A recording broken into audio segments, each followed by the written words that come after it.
Mwamulabye omusajja gwe bajja Masaka n'ayambala beret zaffe najja yefudde mbu atwogerera mbu yeegayirira Museveni ate baganda baffe bwe yakwata olw'okuba tebamuwagira. Tetukusaba mwami Museveni kututta, olina okuta baganda baffe kubanga tewali musango. Ate tokomawo tolina kuddamu okukwata abantu nga tebalina musango. To you, Mr. Balam, and all those sycophants of Museveni, Museveni is not God. Museveni is not the law. Museveni is also supposed to be under the law. We don't beg for our rights. We demand for our rights because they are given to us by God and confirmed by the Constitution. This is the reason why we petitioned all legal platforms in the world, including the International Criminal Court. And yes, Museveni is feeling the pressure. And we know our people are going to be released because Museveni has his feet on fire.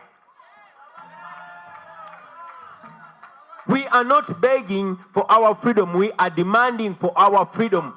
Tetusaba mbu mutuyambo tebaganda baffe ta bana Uganda abo bewakwata boosibye ebbanga erisuka emyaka nga tebalina musango. Ekirala toddamu kukwata bantu nga tebalina musango. Amateeka bwe bagabawe gali gakole. Abantu mubakutte mubasibye temubawozesa kubanga mwagala tutitiisatiisa mwagala tukakkane Museveni tetugenda kutya. Tetugenda kutya, tetukuwagira ate ogwo si musango okuba nti tetukuwagira. Twagala nkyukakyuka era si musango nti twagala enkyukakyuka. N'olw'ensonga eyo mwami Museveni twamutwala mu makooti ag'ensi yonna olw'ebyo ebikolobero byakola. Era ng'ekimu ku bikolobero kwe kukwata bannansi abatalina musango kubanga tebamuwagidde n'agamba nti abatadde mu kkomera n'abagulako ebisangosango eby'ekigwagwa. I saw a man putting on a beret, and this is the beret that they say is a military uniform. I wonder why they've not arrested me. I wear this every day.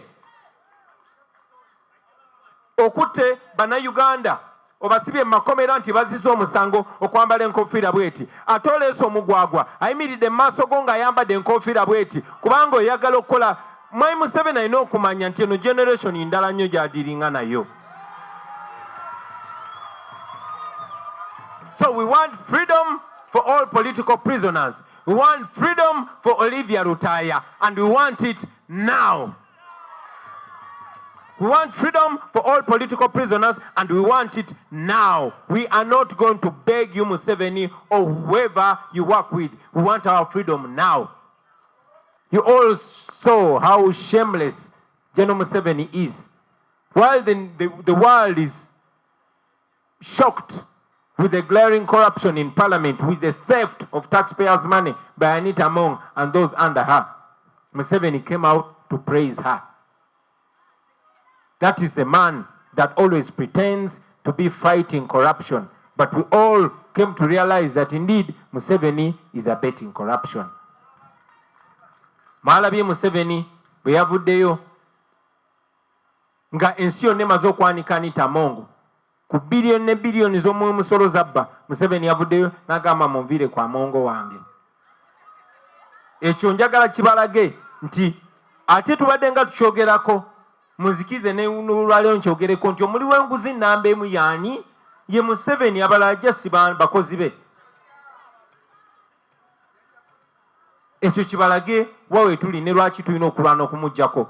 And finally, still you also a gentleman that came pretending to be a foot soldier of People Power and NUP that was paraded by Balam. And he pretended to be speaking for us. We are not begging for our freedom because it is our constitutional right. All the people that have been killed, they were killed innocently and they must get justice.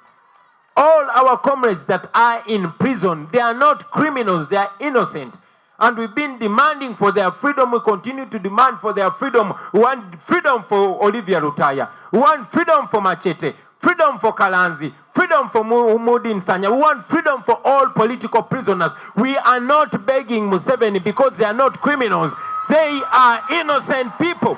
Tubenyumirizaamu nnyo abakyala. Tubaagala nnyo, tubawanye ekitiibwa.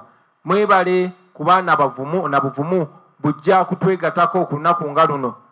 Ne mu mbeera eno ng'amagye ne poliisi bijjudde eyo mu mbeera eno nga bataddewo okutya okw'amaanyi okubalowoozesa nti okukwatagana naffe oba omuntu yenna okukkiriza mbe tukkiririzaamu obwenkanya n'amazima n'enfuga eya demokrasi nga babifudde ebyobulabe mwebale kuba bagumu ne mujja. Tukimanyi nti abakyala muli bagumu era ne maama Winnie Mandela yatugamba nti you strike a woman, you strike a rock. Bw'okuba ku mukazi fe abasajja osobola otukuba ne tugonda naye okuba ku mukazi obanga akubye ku lwazi. Era ne Sankara n'atusomesa nti struggle yonna oba revolution yonna bwe bulamu abakyala efiira mu kuzaalibwa kwayo. So abakyala muli b'amaanyi nnyo, mwe musinga okubeera symbol of resistance. Naye ate n'ekitiibwa kyammwe kyaviira ddala wa Katonda. Tekyewuunyisa nti waliwo ba political prisoner bangi naye icon w'aba political prisoner ye Olivia Rutaya. Kuba alina ekitiibwa ekyenjawulo ng'omukyala. Njagala obbasaba abakyala baffe bwe muba era ne Facility yakyogeddeko bwe muba nga muli bakulembeze ku level yonna yonna temubeera nga bali. Ffe tukkiririza mu bakyala naye era njogero kikakasa nti mu gavumenti yaffe eya NUP nga tumaze okugoba Museveni tetujja kulonda Faaji mbu kubanga twagala bakyala. Tetujja kubanga Museveni, tujja kulondamu abakyala ab'omulamwa era nammwe mbasaba mubeere ba mulamwa naddala mmwe ba MP nammwe abali mu bifo by'obukulembeze. Temubeera nga Anita Mongo, temubeera nga Nabbanja, temubeera nga Nandutu, temubeera babbi, temubeera balyake. Wabaawo okunyigiriza omukyala yenna yenna mwogere mubeere faamu, temubeera nga Wangadya. Mubeere faamu mukiikirire kye mukkiririzaamu bassebo ne bannyabo. Mukiikirire kye mukkiririzaamu. Abaana bamwe basobole obbeenyumirizaamu. Agamba oyo maama wange, omwami we agamba oyo mukyala wange nga taliimu na kuswala. Abakyala ekitiibwa kyabaweebwa Katonda n'obugumu ne bubaweebwa. Naye ate ebiseera ebisinga mwe musinga n'okubonaabona mu mbeera eno. Mwe musinga okubonaabona nga waliwo okunyigirizibwa. So twagala mmanye nti tubaagala nnyo, twagala mmanye nti tubeenyumirizaamu n'okusingira ddala tubalinamu essuubi lingi nnyo nnyo nnyo nnyo nnyo. The picture that we have on our wall, the hero Thomas Sankara taught us so many years ago that a revolution without women is dead at birth. And that's very true.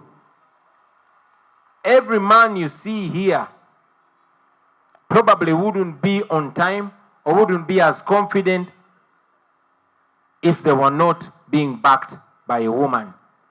And the gentlemen, you'll agree with me, when you're growing up, you know, before you get a girlfriend, you're not as smart as you are after you get a girlfriend. And you're always punctual, you're always more responsible because you're trying to impress a woman. That is how important you are. But still again, you, the women, take the biggest part of the task in the work that we do. And when it's time to suffer, you even suffer much more than the men.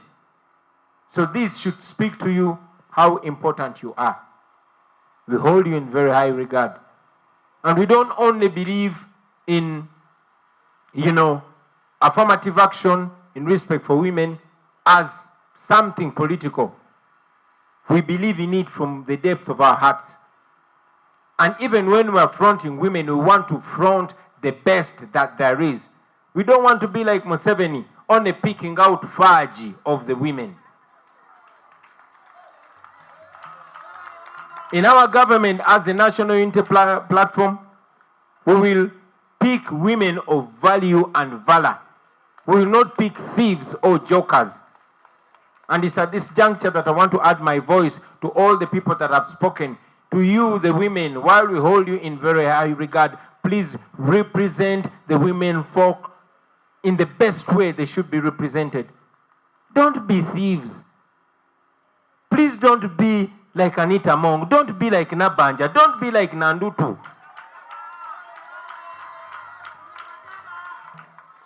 Be the women that their children will be proud to call a mother. Be a woman that your husband will be proud to call a wife. Be a woman that the nation will be proud of. I want to appreciate all of you women for turning up in large numbers. And yes, Comrade Sarah talked about it, that it's not so easy to even associate with us. As you know, they are trying as much as possible. The regime is trying to make it abominable to be a freedom fighter or to stand for what is right.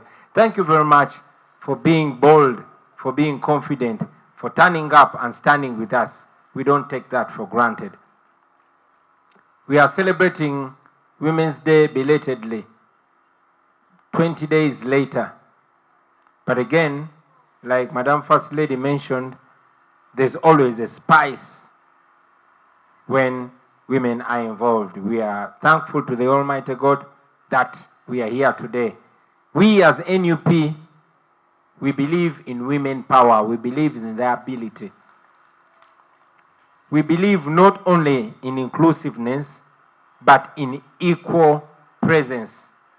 And indeed, it is our thought and firm belief that women should be represented to the level of 50% in every aspect of our party. Yes, because we know, and we've said it many times, that men and women are like two wings of a bird. Men are either the left or right, and women are either the right or left. So when one wing is broken or not as strong as the other, the bird is not going to fly perfectly. So we strongly believe that women should be represented, and indeed we are mounting an idea to have women leaders from at district levels to be direct representatives in the delegates conference.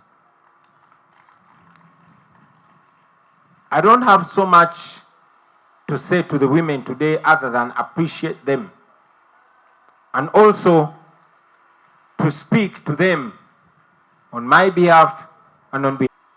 I want again to give my firm confidence to the women. We believe in you, especially you, the women leaders. Have confidence to take on leadership. Challenge for these positions of leadership at every level. Challenge even the men. We shall stand by you. Mwesimbewo mujja kuwangula wadde muvuganya n'abasajja. Okulumalumamu ebigambo byange mu Luganda, bassebo ne bannyabo nsanyuse nnyo okuba wano olunaku lwa leero nga tujaguza olunaku lw'abamama. Bwe tunaaba n'obukulembeze obw'abakyala nga bungi, oboolyawo ensi eneetereeramukko kubanga mwe muli bamaama. Naye nga bwe mbagambye nti ne mu bakyala waliyo abakyamu, waliyo n'ababbi. So mukyegendereza ekyo, bassebo ne bannyabo. Mwembale nnyo okumpuliriza. Mukama abampeera omukisa bannyabo.